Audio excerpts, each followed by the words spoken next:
third quarter was amazing. You allowed only 14 points. What do you think really sparked that comeback and that turnaround? Yeah, they came out, and to hold that team to a 14-point quarter is a big-time achievement. That was a great job. I thought the energy out of halftime was big time. The focus, they were locked in. Unfortunately, in the fourth, when we got punched in the mouth, we just weren't able to respond. And that's where we need to get better. But the third quarter, they did a really nice job. Michael Kaiser stepped in to the starting lineup and had a great performance today. Were you at all surprised, or is that something that you expected from him with big minutes? I mean, we went to him because he brings energy, and we obviously, with the last game, trying to stay big, and it is tough, and especially in the D League, and then doing it against this team, who's the deadliest three-point shooting team in the league, is, it's just hard to accomplish. And so, Mike was going to have to play, and he played well. We were able to switch pick and rolls, and his energy and activity helped us. So he did a nice job. The usual from Delon, pretty steady on the offensive end. What did you think of his performance both ways? I thought, he's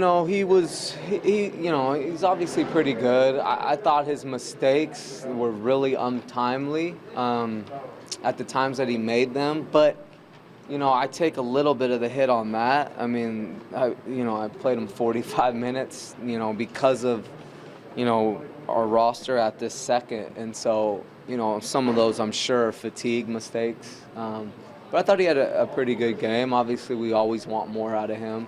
The expectations are really, really high, and I want him to lead us to wins. And he wasn't able to do that. But, I think part of that is really, really high minutes for a guy that hasn't played. I think, what did he play in that Detroit Pistons game? 30? 31? Yeah, so 45 is a lot of minutes. I think he did well with the Tim Frazier matchup in the bigger role when he was on him.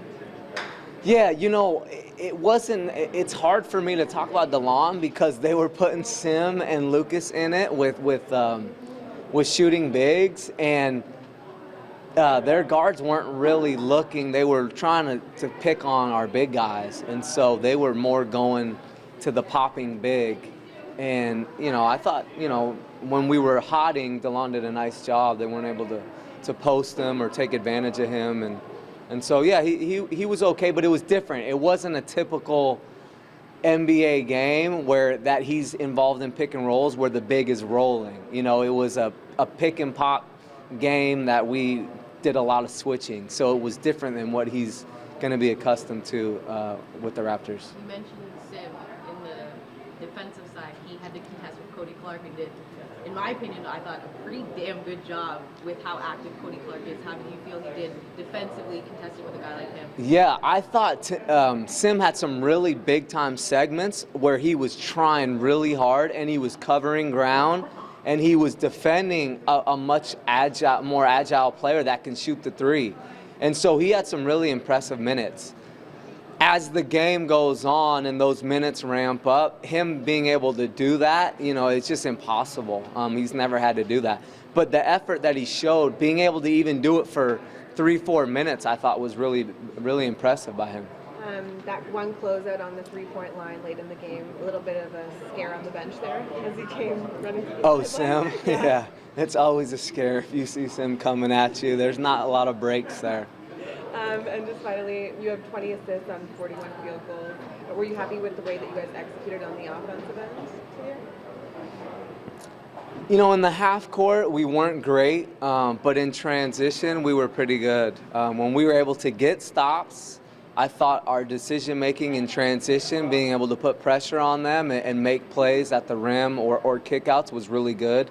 I thought our half-court execution was, below average, but part of that I thought was matchups.